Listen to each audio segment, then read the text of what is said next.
बैसाख के महीने में, माधव महीने में इतनी महत्वता क्यों? बैसाख के महीने में नवमी तिथि को माता जानकी का प्रागट्य हुआ है। पृथ्वी से शुक्ल पक्ष की नवमी तिथि, बैसाख महीना, पीला चंदन घिसकर उस चंदन को एक सुंदर पीपल का कोमल पत्ता, कोमल पत्ता मतलब एकदम, एक तो पीपल का होता है कड़ला पत्ता, एकदम कड़क हो जाता है, और एकदम होता है कोमल पत्ता।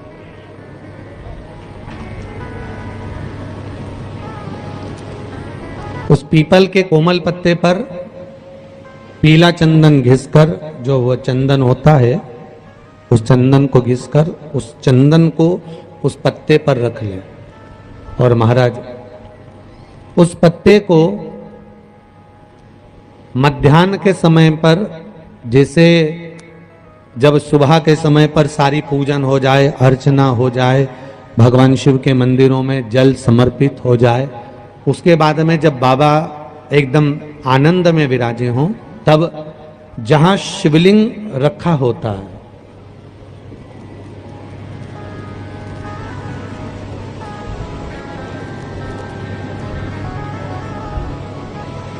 जैसे ये शिवलिंग है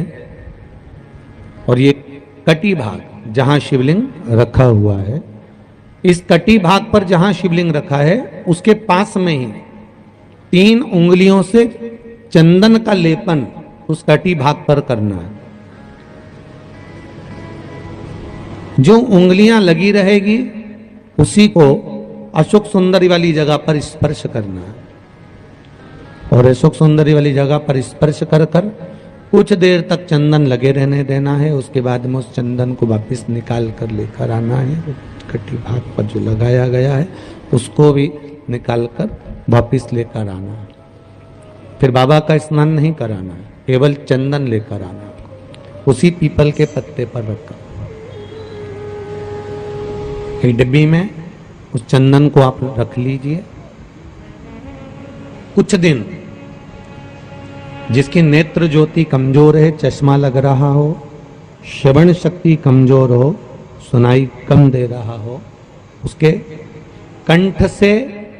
इस ठोड़ी तक उस चंदन का तिलक लगाना प्रारंभ कर दीजिए, और नेत्रों के नीचे थोड़ा सा वो चंदन लगाना प्रारंभ कर दीजिए। लगभग 20 से 22 दिन तक आप उसका प्रयोग करिए, और एक रुद्राक्ष का जल शिव को समर्पित कर कर उस जल का आचमन करना प्रारंभ कर लीजिए। लगभग 22 दिन लगेंगे। धीरे धीरे फिर जाकर डॉक्टर को जांच करा लेना, नेत्र की ज्योति बढ़ना प्रारंभ हो गई है। पर विश्वास के साथ में, भरोसे के साथ में, क्योंकि सबसे मूल अगर कुछ है तो विश्वास मूल है। बीमारी डॉक्टर का पीछे ही नहीं छूट रहा हो तो शिव महापुराण, विष्णु पुराण और स्कंद पुराण में जो पुरुषोत्तम कथाओं का वर्णन किया गया है, एक आटे का दिया, उसमें 4 बत्ती, आटे के दिए में 4 बत्ती रखें, तिल्ली का तेल डाल लें, थोड़ा सा उसमें सरसों का तेल डालें। महाराज घर के बाहर, अर्थात घर के अंदर के बाहर जो चौखट होती, चौखट से थोड़ा सा बाहर, बिल्कुल चौखट पे नहीं बैठना, थोड़ा सा बाहर, नवमी तिथि के दिन शाम के 6 से 6:30 के बीच में 21 बार जो व्यक्ति बीमार रहता है उसके सिर से नीचे की ओर श्री नरसिंह भगवान का स्मरण कर कर, जिस अधिक मास में जिस तिथि को उतारा कर रहे हो उस तिथि का नाम लेकर, उस अश्विन अधिक मास का नाम लेकर, जो व्यक्ति का उतारा कर रहे हो उसका नाम और गोत्र लेकर 21 बार जो उतार कर उस दिए को घर के ही चौखट पर रख देता है, उस व्यक्ति की बीमारी छूट जाती है महाराज, वो रोगीला नहीं रहता। बैसाख के महीने में, माधव महीने में इतनी महत्वता क्यों? बैसाख के महीने में नवमी तिथि को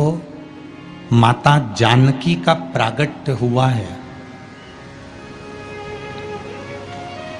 पृथ्वी से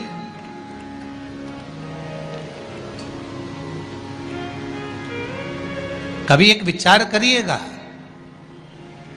कि नरसिंह अवतार बैसाख के महीने में हुआ, कुर्मा अवतार बैसाख के महीने में हुआ, हयग्रीव अवतार बैसाख के महीने में हुआ, परशुराम अवतार बैसाख के महीने में हुआ, माता जानकी का अवतार बैसाख के महीने में हुआ। आखिर बैसाख के महीने में, माधव महीने में इतनी महत्वता क्यों?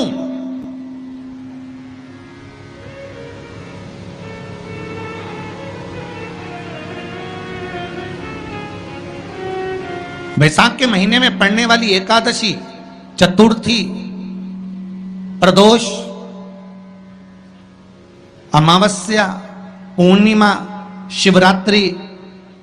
ये सभी इतनी महत्वपूर्ण क्यों हो जाती है?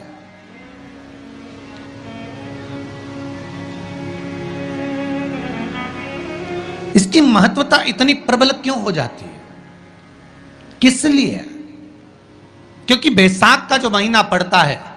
सूर्य की संपूर्ण तपन, सूर्य देव अपने पूर्ण तेज के साथ में,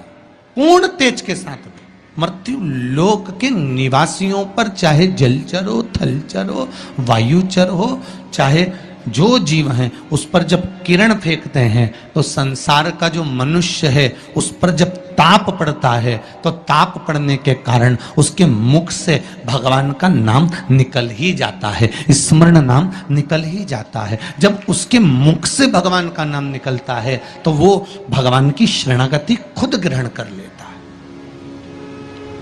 स्वयं शरणागति ग्रहण कर लेना। बैसाख की पोथी पढ़ते हो आप लोग? आप में से अगर कोई पढ़ता हो बैसाख महीने की पोथी, तो उसमें एक वर्णन आता है। उस बैसाख के महीने में मात्र अगर 5 बेलपत्र और मट्टी के पात्र में रखा हुआ जल, मट्टी के पात्र से मतलब है कलश,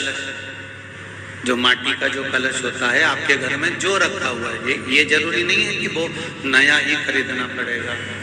ये जरूरी नहीं है कि वो आपको नया ही कलश खरीदना है, नया ही आपको लेकर आना है, या नया ही आपको लेकर आओ। आपके घर में जो मट्टी का कलश रखा,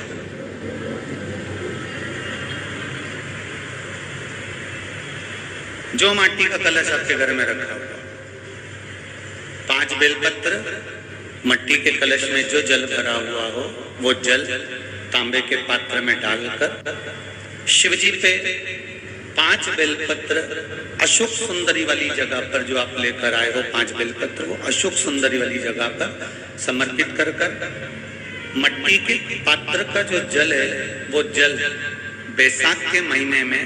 किसी भी दिन, चाहे आप सोमवार को कर लो, प्रदोष को कर लो, चाहे आप शिवरात्रि पे कर लो बैसाख महीने की, तो आप अगर उस मट्टी के कलश का जल या पात्र का जल शंकर भगवान को 5 बेलपत्री अशोक सुंदरी वाली जगह पर समर्पित कर जल अगर चढ़ा देते हैं तो महाराज ये उदर से जो जुड़ी हुई परेशानियां जो मनुष्य को झेलना पड़ती है, चाहे भोजन नहीं पच रहा हो, चाहे उदर में पत्थरी हो रही हो, या कोई अनेक परेशानियां जो उदर से जुड़ी हुई होती है, बैसाख के महीने में अगर प्रतिदिन मट्टी के पात्र का जल शिवजी को समर्पित करा जाता है तो उदर से जुड़ी समस्याएं अपने आप धीरे धीरे समाप्त